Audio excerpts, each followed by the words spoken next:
Shipwrecks and Seafaring Tales of Prince Edward Island by Julie V. Watson. 1775. Thomas Curtis Sweetmoral. A young man of the name of Thomas Curtis has gone down in history as an important source of information about the early years of European settlement on Prince Edward Island. In 1775, Thomas boarded the brigantine Elizabeth and England. A trusted timberman, he had been told that sawyers were better paid, and that land was available for preference per acre on life for at least for life, or a fee title for 1 shilling per acre. It seemed a dream come true for Thomas, and he set sail with other passengers, expecting a future and a new land. Thomas kept a journal of his travels, which today is much valued for the insight and providing in daily life.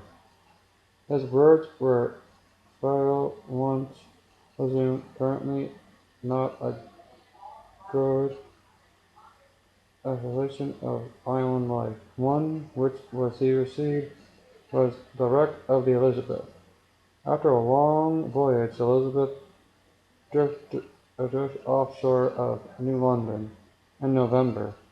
It was evening, and although those on the boat could see the lights from the houses ashore, the captain decided it would be safer to wait for daylight before entering the harbor. Unfortunately, as dawn came, so did a change in the wind. Elizabeth was driven offshore in a gale which blew fiercely for 3 days. On November 5th, just before midnight, a lookout spotted land on the lee bow, but shallow water and sandbars between the ship and shore. The winds changed again, this time driving the Elizabeth towards shore. All anchors but one failed to hold, and the masts were gone. The crew and passengers were in a very dangerous situation. Should the crew and passengers were in winds changed again, this could be driven offshore again, this time in very poor condition, and with those are in the elements. The captain, first mate, decided to cut the cable, main anchor, in hopes the waves would lift the ship over the sandbars at high tide and beach her. The plan met with some success. Elizabeth was driven over 4 sandbars, but stuck on the fifth, and there she stayed wrecked at the Narrows of Lot 11, probably east of Cavendish Inlet. The crew and passengers were able to reach the shore using the ship's lifeboats. Women and children had to sit in the bottom of the boats, up to their waist in water to prevent themselves from being tossed out by the waves. One of the passengers, a Mr. Frey, had tinder and flint for making a fire, and once on shore he knocked a fire to dry their clothes. They had no axes, so had to use pocket knives to cut branches from fir trees to keep the fire burning, and to build a wigwam. They had no food, so Mr. Fay and 2 of the other sailors set a small boat to look for settlement. The wind dropped on the 3rd day, calming the sea and allowing half a dozen men to board the Elizabeth in search of food. They found a half a puncheon of rum some sides of bacon, feather beds, blankets, and courage. A cask of oatmeal was washed ashore, but the end had been knocked out by the waves, letting sand into the cask. Starving people scooped away the sand, then stuffed the raw oatmeal into their mouths. Enter hunger subsided. The women made the remainder oatmeal cakes and roasted them in the fire. One woman gave Thomas Curtis a piece of one of the cakes and a bit of pickled her wedding. Later he wrote in his journal, "This I thought was the sweetest morsel I've ever ate in my life." Now the outside was burnt black, the middle not half done. 9 days after the wreck, a boat with supplies arrived from Malpeque, 30 miles distant. Curtis recorded his share of the food as veal and 2 potatoes. The women and children were taken by boat to New London, about 46 miles away. The next day 3 whaleboats arrived from New London with food, tools, and men to assist in salvaging what they could from the wreck. It must be remembered that everything these people had was aboard the Elizabeth, as well as supplies for the small settlement.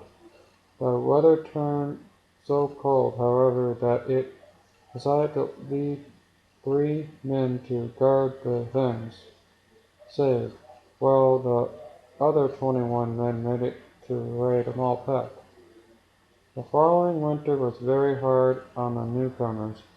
Food was in short supplies because the supplies for the local agent had been lost. He decided to let each family have a barrel of flour, which was used in settlement, salt fish, and potatoes. Settlement consisted of 16 log cabins and a clearing in the woods. Curtis soon had enough of New London and began to pine for the old London he had left behind. He left in May on the first ship after a final meal of flat fish, and white bread, which he recorded as such as I never tasted before on the island. Elizabeth, a venture from a woman's eye. Although it may seem we're devoting too much of our space to the Elizabeth, the fact that we have this sinking from the perspective of a woman cannot be overlooked.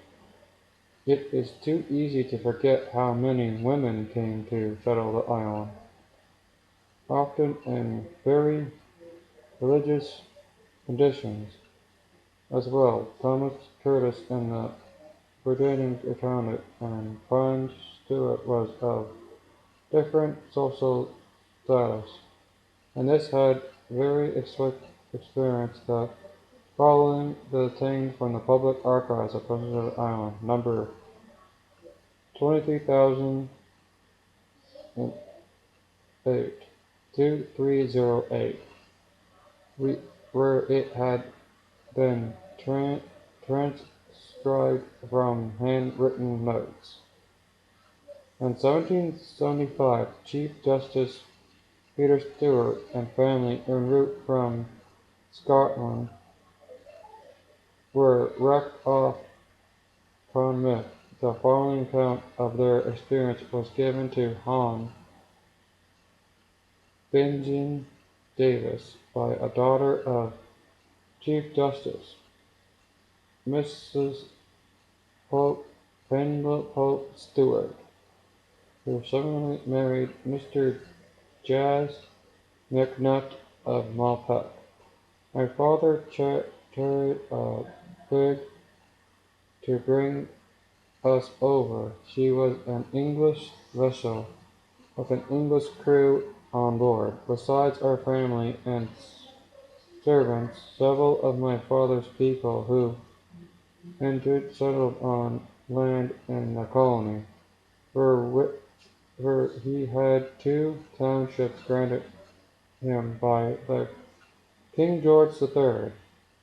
We had made an ample provision for ourselves as far as food was concerned, and added additional supplies of pork and oatmeal stuffed in the last 2 years. We embarked at Green Cook and sailed down the beautiful Cradle in the ocean. Although I was only 10 years old, I felt very lonely on leaving our dear old Scotland, the well-beloved home that I shall never forget. We left Scotland during the last week in July 1775. This, the weather during our voyage was very prosperous. Sometimes it was fine, sometimes terrific. Storms would beat over and around us, storms that made the timber creak and the vessel lurch, besides filling us with such a sense of loneliness and homesickness and heartsickness as well. As it was someone in the later part of October, we made Cape Breton, then several days later we reached Prince Edward Island. We learned after that the captain had made a mistake, thought he was on the south side of the island, and it was north. During the night a heavy gale sprang up, so heavy that drove the ship ashore, and we had small hope of saving ourselves, but Providence was kind. By morning the winds aboard the morning showed us a dreary shore, which nothing but breakers ragged along the beach. The sea struggled, however, and all the seamen launched the small boat, found a landing place where all we landed. With a stroke of provisions, clothing, etc., the men made a great fire, and we passed the night in the woods. With it needless to say, the glooming appearances, when worried broke, the wind rose to a perfect hurricane, broken to pieces. Not a village remained. What made our position and desolate was the fact that the ground was covered with snow, and the provisions we had would only last a week.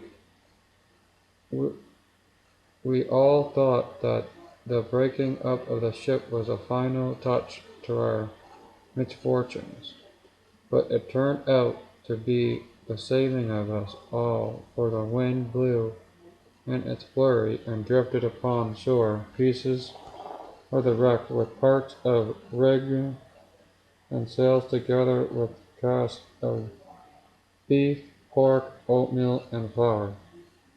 How we thanked God for our deliverance, and how cheerful the men stirred the meat that had luckily saved our lives. The next day they went to work and built two camps, two large ones, one for our family and attendants, and the other for the ship's company and emergence. Both camps were covered with the ship's sails, with different preferences from the wind, rain, and snow, and the poured first of the long winters. Here we remained for months, learning absolutely nothing of our position, although my brothers at different times returned into the forest and the expedition of discovering and inhabiting it. But the forest was so severe and the snow so deep that they could only travel a short distance from camp. About midwinter we were surprised by a visit of an aboriginal hunter, who with snowshoes could travel 40 miles a day, could speak English, and was an intelligent fellow.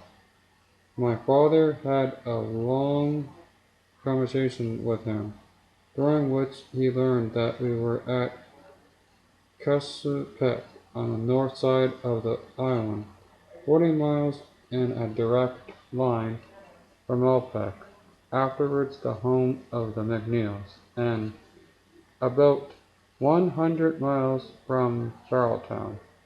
The aboriginal said in the spring of the year, and the ice cleared away, he would come and take my father in his canoe to Malpeque, where he thought he could find a guide to conduct him to Charlottetown. If he failed, he would guide him himself through the woods. So my father engaged our aboriginal for the purpose of taking him to Charlottetown.